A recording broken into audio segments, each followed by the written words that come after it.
안녕하십니까, 박사입니다. 지금 나토와 미국은 러시아와 중공의 전략적 제휴에 대해 매우 신경질적입니다. 폭스뉴스 앵커였다가 지금은 리덱티드라는 유튜브 채널을 운영하는 클레이튼 머리스는 나토와 바이든의 모든 스텝들이 갑자기 중공에 대해 우크라이나에서의 레드라인을 넘지 말라는 경고를 날리고 있다고 말했습니다. 그는 러시아와 중공을 서구와의 전쟁에 끌어들이려는 괄목할 수준의 프로파간다가 이루어지고 있다고 분석했습니다. 바이든은 러시아와 중공이 나토에 가까이 접근하고 있다면서 여기에 반격하겠다고 말했습니다. 지금까지 나토가 끊임없는 동진으로 러시아를 극도로 자극해온 게 사실인데 흑백을 전도하고 있습니다. 뿐만 아니라 뜬금없이 나토 대 러시아 대결구대 중공까지 끌어들이고 있습니다. 주 유엔 미대사 린다 토마스 그린필드는 중공에 대해 러시아의 게임 체인저가 될 수 있는 치명적인 무기를 제공하지 말라면서 이는 레드라인이라고 말했습니다. 그런데 지금까지 중공이 러시아에 무기를 보냈다는 물증은 전혀 없습니다. 제이크 설리번 백악관 안전보좌관은 중공의 대러시아 무기 제공 움직임은 아직 보지 못했다면서도 만약 그런 일이 일어난다면 치명적인 실수가 될 것이라고 경고했습니다. 이는 토니 블링컨이 중공의 왕위를 만나서도 한 이야기입니다. 그때도 무슨 증거를 제시한 것도 아니고 그냥 가능성만 가지고 경고한 거였습니다.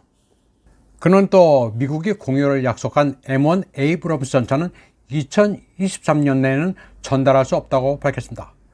전차 지원은 일단 나토에 떠넘긴 것이나 다름이 없습니다. 따라서 전차끼리의 대결전 같은 일은 일어날 수 없습니다. 게임 체인저는 더더군 아닙니다. 우크라이나가 이기고 있는데 맨날 무슨 게임을 체인지한다는 것인지 서구의 프로파간다를 보면 전혀 논리적이지도 않고 사실도 아닙니다.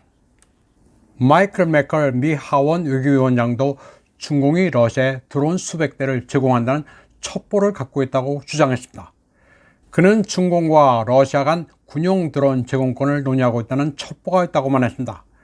아직 일어나지는 않은 일로 그런 얘기가 오가고 있는 것으로 안다는 정도입니다. 타이완에서는 이런 분위기를 매우 공포스럽게 인식하고 있습니다. 자칫 미중 간의 대결이 타이완을 전쟁터로 만들 수 있다는 우려가 많습니다. 타이완의 신원따바이화라는 프로그램에서는 2022년 8월 미 상원의원 그레엄의 발언에 주목했습니다. 그는 당시 우크라이나는 미국의 지원을 받고 있기 때문에 전쟁에 이길 것이다. 중공이 푸틴의 최후를 보고 타이완을 치고 싶으면 마음대로 해봐라. 타이완인들은 최후의 한 사람이 남을 때까지 싸울 것이라고 말했습니다. 이에 대해 프로그램에 출연한 패널들은 타이완을 불쏘시개로 여기고 있다면서 탐탁치 않아 했습니다. 미국은 우크라이나에 변함없이 돈을 퍼준다는 방침을 분명히 하고 있습니다. 미국은 이미 키예프 정권에 정부 서비스, 연금, 헬스케어에 사용하라고 130억 달러를 제공했습니다. 그런데 제넛 옐런 미 재무장관은 향후 몇 달 동안 추가로 100억 달러의 경제 원조를 하겠다고 밝혔습니다. 그녀는 G20 재무장관 회의에 앞서 경제 원조는 살림살이를 돕는 방법으로 우크라이나가 러시아와 싸울 수 있도록 하는 것이라고 말했습니다. 미국은 미쳤습니다. 오하이오주에서 독극물을 실은 열차가 폭발한 데이어 미주리 클레이 카운티에서는 교량이 붕괴됐습니다. 후진국형 재해가 잇따르고 있지만 이를 나몰라라고 미국민이 낸 세금을 젤렌스키에게 바치고 있습니다. 이런 와중에 카말라 해리스는 엉뚱한 소리를 남발하고 있습니다. 바이든 행정부가 열심히 한 덕에 에너지 가격이 내렸고 근로가구의 가처분 소득이 늘어났다고 말했습니다. 부통령이 이런 말도 안 되는 소리를 하고 있습니다. 그냥 국민들을 개, 돼지로 아는 겁니다. 클레이튼 모리스는 돈 없는 서민들이 쿠킹과 히팅을 동시에 해결하는 기가 막힌 사연을 소개했습니다. 참치캔을 딴 뒤 화장지를 덮어씌우고 불을 피워 난방을 한다는 겁니다. 그리고 나서 따뜻해진 참치캔 내용물을 요리로 섭취한다고 소개했습니다. 그는 미국에서 일상이 된 어처구니 없는 풍경에 개탄하고 있습니다. 백주 대낮에 마약에 취한 이들이 거리에서 비틀거리다 쓰러지기 일쑤입니다. 백악관에서 몇 블록 떨어져 있는 거리는 온통 노숙자 천지입니다. 그런데도 바이든 행정부는 이런 데는 돈을 안 쓰고 키예프에 보낸다고 하니 환장할 노릇입니다. 다음 소식입니다. 이런 가운데 독일 람슈타인 공군 기지에서는 반나토, 반전 시위가 대규모로 열렸습니다. 이들은 에이미 고홈, 미국인들은 물러가라는 피켓을 들기도 했습니다. 더 이상 우크라이나에 무기를 공급하면서 러시아를 적대시하지 말라고 요구했습니다. 나토 수뇌부가 자주 모이는 람슈타인 공군기지 앞서 이런 시위가 열렸다는 것은 상징성도 꽤 큽니다. 이는 브란덴부르크 문 앞에서 열린 반나토, 반전 시위와 같은 맥락입니다. 독일인들은 깨어나고 있습니다. 숄츠에게 더 이상 미국에 떠밀려 전쟁의 구렁텅이에 빠지면 안 된다는 경고입니다. 시위대가 된 피켓에는 미국이 유럽연합의 고열을 짜내는 것을 풍자하는 그림도 눈에 띕니다.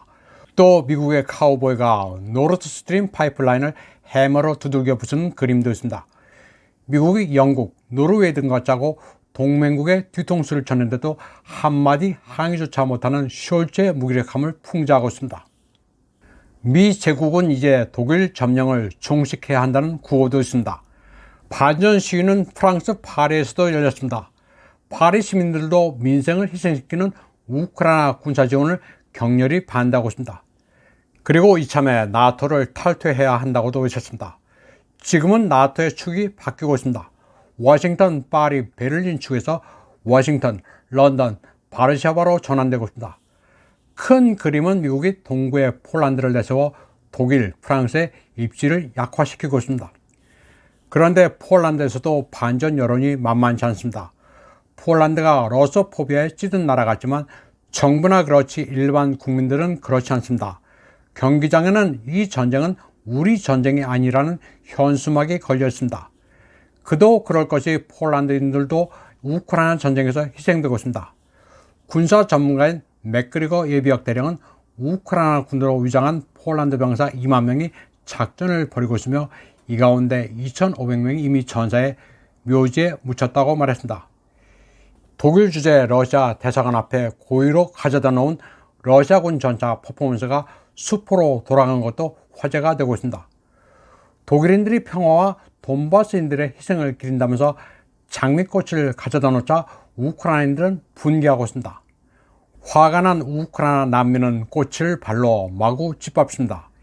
이 광경을 두고 러시아인들은 로컬 홈리스 애니멀, 현지에 오갈 데 없는 짐승이 행패를 부린다고 조롱하고 있습니다.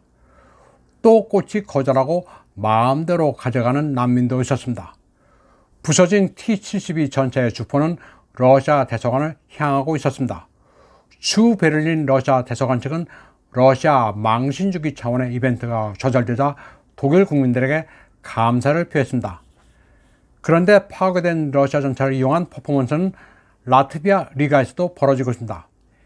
베를린에서 재미를 못 봤는데 라트비아에서도 벌써 실패 조짐을 보이고 있습니다. 여기에도 역시 반전을 의미하는 장미꽃이 발견되기 시작했습니다. 극도의 러소포비아 국가인 라트비아지만 평화를 사랑하는 것은 인류 공통의 정서인 것 같습니다. 이번 방송은 여기까지 하겠습니다. 시청해주신 여러분 감사합니다.